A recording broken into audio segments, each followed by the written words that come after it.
안녕하세요. 난임 전문 유리유마니언 원장 오유리입니다. 오늘은 높은 난임 치료 비용에 부담을 느끼는 분들에게 좋은 소식을 가져왔습니다. 또한 저출산 문제가 심각해짐에 따라서 난임이 아니더라도 출산과 임신 중 받을 수 있는 혜택이 늘어나고 있습니다. 2023년 작년에도 난임 관련 혜택들이 있었는데 2024년 올해는 어떨지 어떠한 부분이 달라진 건지 알아보겠습니다.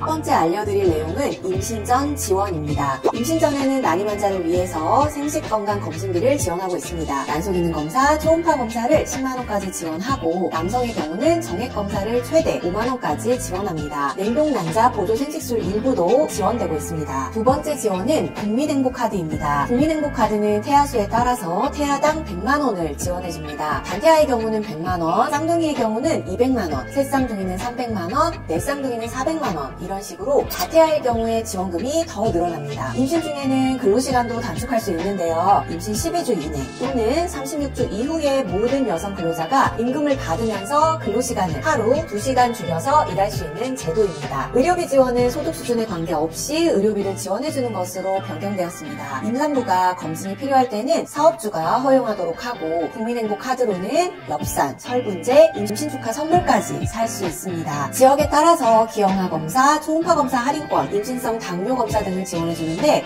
우리 지역이 해당되는지 궁금하다면 관할보건소로 문의해보시면 됩니다. 세 번째, 교통비 지원입니다. 임산부의 경우 KTX 특실을 일반실 가격으로 이용이 가능하고요. SRT는 30% 할인합니다. 공항에서는 수화물 체크 없이 빠르게 이용할 수 있고 택시도 저렴하게 가능합니다. 여주에서는 임산부 교통비 30만원을 지원하고 있다고 하네요. 이처럼 지역에 따라 상이하니 우리 지역은 어떤가 알아보시는 게 좋습니다. 만약 대중교통이 아닌 자가용을 이용하신다면 자동차 보험료를 5에서 17% 할인해주고 있습니다. 2023년에 비하여 2024년에 달라진 점은 무엇일까요? 난임 환자 임산부 혜택은 이전부터 있었는데 점점 더 저출산 문제가 심각해짐에 따라서 지원 혜택은 더 늘어났습니다. 2023년에 비하여 2024년에 지원이 확대가 되었는데요.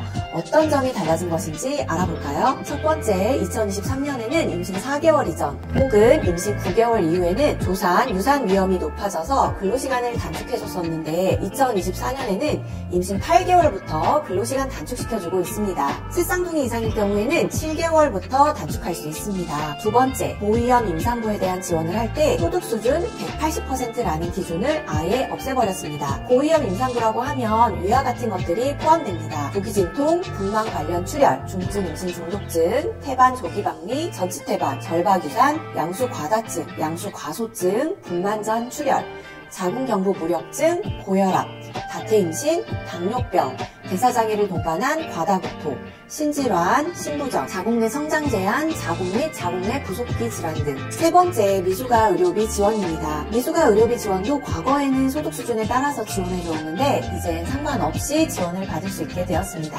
지원 금액은 선천성 이상화 지원은 500만원, 미숙아는 300만원에서 1000만원 한돈에 지원됩니다. 이는 서울, 부산, 광주, 인천, 대구, 경기 남부 6개 지역에서만 시범 운행 중이에요. 2026년부터는 이 서비스를 전국적으로 확대해서 운영한다고 합니다. 난임 환자 및 임산부에 대한 지원 혜택이 넓어지면서 사람들의 반응이 궁금해서 찾아봤어요. 물론 지원이 확대된 것에 대한 긍정적인 반응이 많았습니다. 그러나 아직 지원이 완벽하지 않다는 평가도 있었습니다. 아이가 어린이집을 다닐 때, 초등학교에 들어갔을 때에도 지원을 더 많이 해줬으면 좋겠다. 검사 지원 횟수를 더 늘려주면 좋겠다라는 의견이 있었습니다. 그래도 이러한 지원을 통해서 저출산 문제를 완화할 수 있을 거라는 기대가 있는 것 같습니다. 아이를 낳은 후에도 어떤 지원들이 있을까요? 출산 이후에도 지원을 많이 받을 수 있습니다. 첫 번째, 첫 만남 이용권입니다. 첫 만남 이용권은 출산 후에 국민행복카드에 200만원을 지원해줍니다. 인천의 경우는 첫째 출산 시 30만원의 지원금을 주기도 합니다.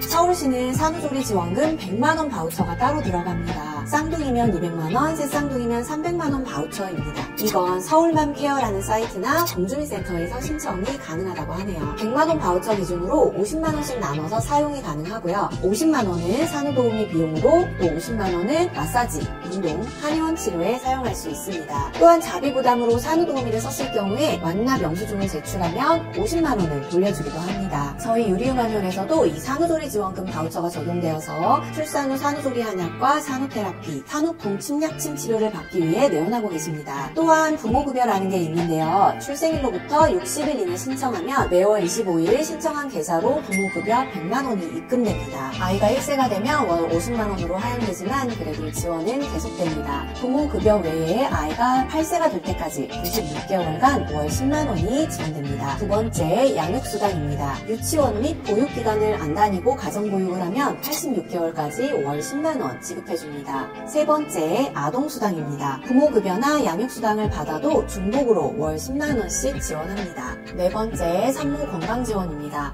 산후건강관리 및 신생아관리를 위하여 가정을 방문해 검진합니다. 단 경기도는 폐지했다고 하네요. 다섯 번째, 월 전기요금을 30% 할인해줍니다. 하지만 이는 전기요금 할인이 크지 않다는 반응도 있습니다. 여섯 번째, 저소득층 경우 기저귀 및 조제분유를 지원해줍니다. 일곱 번째, 육아휴직 기간을 확대했습니다. 원래는 1년이었는데 이를 1년 6개월로 늘리고 18개월 이내 아이를 위해 사용하면 6개월간 월급을 지급합니다.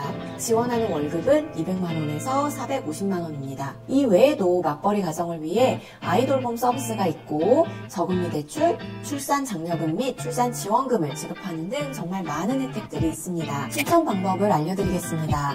첫 번째, 출생신고를 하면서 한방에 신청하는 방법입니다. 두 번째, 온라인 정부24에서 신청할 수 있습니다. 정부24에서 행복출산 원스톱에 들어가면 쉽게 신청할 수 있으니 참고해주세요. 혜택이 너무 많아서 나도 이런 지원을 받을 수 있을까 하고 궁금하신 분들이 계실 텐데요. 또한 회사를 다니는 분들은 회사가 아직 이런 지원이 있는지 잘 모르는 기업이 있기도 하지만 이미 알고 시행하고 있는 기업도 있고 어느 회사든지 지원을 받을 수 있습니다. 유한여행 같은 경우는 회사 자체에서 지원을 해주는데 아이를 낳은 축하금으로 1,000만 원을 지원하고 2023년 8월부터 50명의 자녀에게 3억 이상을 지원하기도 합니다. 셋째를 낳을 경우에는 승진도 시켜줬다고 하네요. 또한 유한양행, 롯데 같은 대기업에서는 출산휴가를 쓰지 않는 경우 하유서를 쓰게 한다고 합니다. 마지막으로 몇 가지 더 난임 환자를 위한 지원 혜택을 알려드리겠습니다. 먼저 가입력 검사 지원이 있습니다. 나팔관 조영술, 산전 호르몬 검사, 정자 검사를 받으면 드는 비용이 30만 원인데 15만 원을 지원해줍니다. 또한 난자 채취, 배아 동결, 1차 이식을 할 경우에는 200만 원이 넘게 들어서 부담이 될 수 있는데 회당 20에서 110만 원까지 지원하고 있습니다. 2024년 4월부터는 냉동난자를 사용한 부부의 보조생식술 비용을 회당 최대 100만 원씩 총 2회 지원하며 필수 가입력 검진비를 지원합니다. 난소기능 검사도 10만 원 지원하고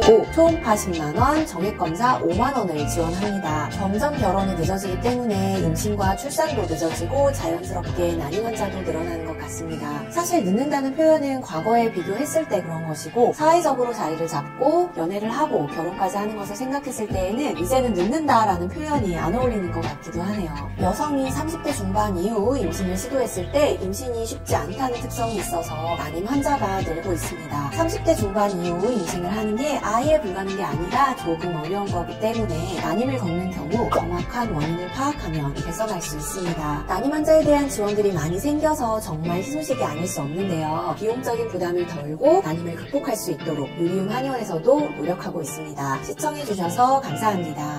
2024년 이쁘고 멋진 아이 소망하시는 분들 원하시는 바 이루시길 바라겠습니다. 다음에도 좋은 정보를 가지고 찾아오도록 하겠습니다. 난임 전문 유리움 한의원이었습니다.